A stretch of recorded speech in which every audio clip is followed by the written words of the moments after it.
గురూజీ, సికింద్రాబాద్ నుంచి అంబికా కాలర్ లైన్లో ఉన్నారు, వారితో మాట్లాడదాం. హలో. హలో అమ్మా. నమస్కారం అండి అంబికా గారు. నమస్తే అమ్మా. నమస్తే అండి.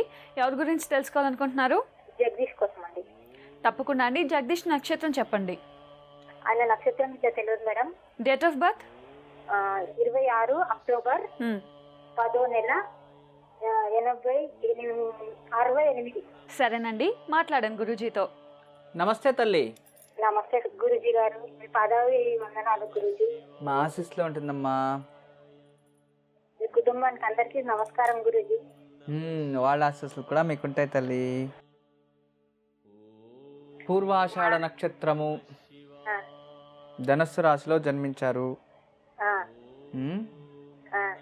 బాగుంది తల్లి జన్మజాతకం. ఎన్నో కొడుకు మీ నాన్నగారికి ఇళ్ళు? మా భర్త ఫస్ట్ ఆయన, మొదటి ఆయన. కోపం ఎక్కువ, అవును. మండితనం చాలా. కోపం ఎక్కువ, చాలా మంచోడే. ఈ కోపం ఒకటే సరిలేదు తల్లి. ఈ కోపం వల్ల, కోపం వస్తే ఏం జరుగుతుందో మీకే తెలుసు, మాకన్నా ఎక్కువగా. అర్థమైంది కదా? సరే తల్లి, ఏం పని చేస్తూ ఉంటారు మీ భర్త? ఈయన ముందు టైలరింగ్ పని చేసిండు, అది ఇది కాలేదు. 3-4 ఇట్లా పని చేసిండు కానీ గురూజీ ఎందులో అభివృద్ధి లేదు, ఏది లేదు. ఈ కొద్ది రోజుల నుండి మీ భర్త ఏదో దిఢీరని పెద్దవాడు అయిపోవాలని ఏదేదో బిజినెస్ లో మొదలెట్టాడు. బేరింగ్ దాంట్లో పని చేస్తుంది గురూజీ. బాల్బే అది నా బేరింగ్స్ అంటారు కదా, సామాన్లు ఇట్లా అమ్మేటి, అందులో చేస్తుంది. ఇప్పుడు 2 సంవత్సరాల నుంచి అక్కడ చేయబట్టి. సరే తల్లి, కానీ అచ్చొస్తుంది, ప్రాబ్లం లేదు.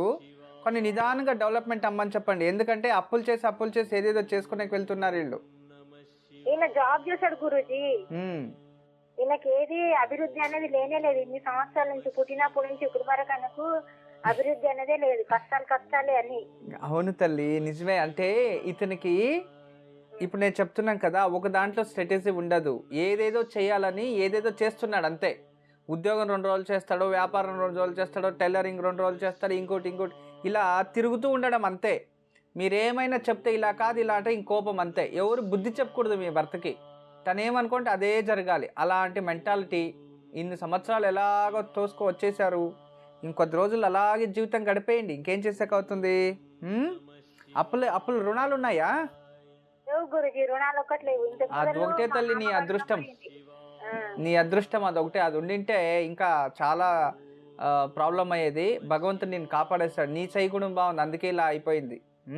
సరే తల్లి, ఏం తెలుసుకోవాలి చెప్పండి మీ భర్త గురించి. అభివృద్ధిలోకి వస్తామా లేదా, ఇట్లాగే ఉంటామా? మా బాబులకు కూడా పనులు లేవు, ఏం లేవు. కానీ ఎట్లాగో పూట అయితే గడుస్తుంది మాకు. దేవుడు అదే, మీ చేయి కూడా బాగుంది కాబట్టి జీవితం జరుగుతూ ఉంది అంతే. అమ్మా, అలాంటి వాళ్ళది నిజమైన ప్రేమ కాదు, అది వ్యామోహం.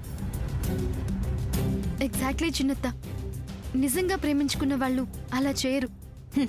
ఎంత మనసు విరిగిపోతే కన్న కూతుర్ని పట్టుకొని మా దృష్టిలో చచ్చిపోయా ఉంటుందా తల్లి? అది సరే అమ్మా, తన కూతురుతో తన మాట అనేటప్పుడు ఆమె మాటల్లో వ్యథ, కళ్ళల్లో బాధ గమనించావమ్మా? పెద్దబాబుకు బర్త్డే విషెస్ చెప్పు కూడా వెళ్ళాం కదా. ఊరికే ఎలా కాలిపోతుంది? మంట పెడితేనో పడితేనో తగలబడుతుంది.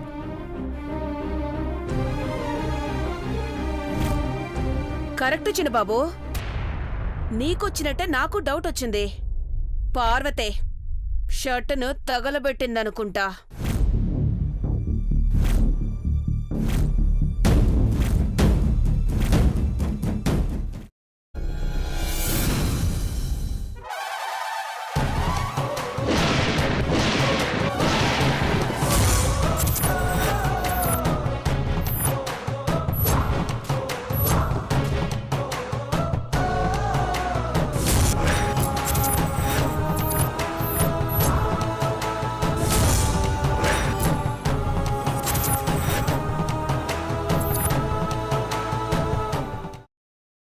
తర్వాత పొట్టు తీసేసి చాప్ చేసి పక్కన పెట్టుకోవాలి. ఒక ప్యాన్లో కొద్దిగా నూనె వేడి చేసి అందులో ఆవాలు, మినప్పప్పు, శనగపప్పు, కరివేపాకు, సన్నగా తరిగి పెట్టుకున్న ఉల్లిపాయలు వేసుకుని 1 నిమిషం పాటు వేయించుకోవాలి. ఆ తర్వాత కాల్చి కట్ చేసి పెట్టుకున్న వంకాయని కూడా అందులో వేసుకుని బాగా మిక్స్ చేసి బౌల్లోకి ట్రాన్స్ఫర్ చేసుకుని అందులో తగినంత చిక్కటి పెరుగు లేదా పల్చటి పెరుగు వేసుకుని మిక్స్ చేసి అన్నంతో కానివ్వండి, చపాతీతో కానివ్వండి సర్వ్ చేసినా చాలా బాగుంటుంది.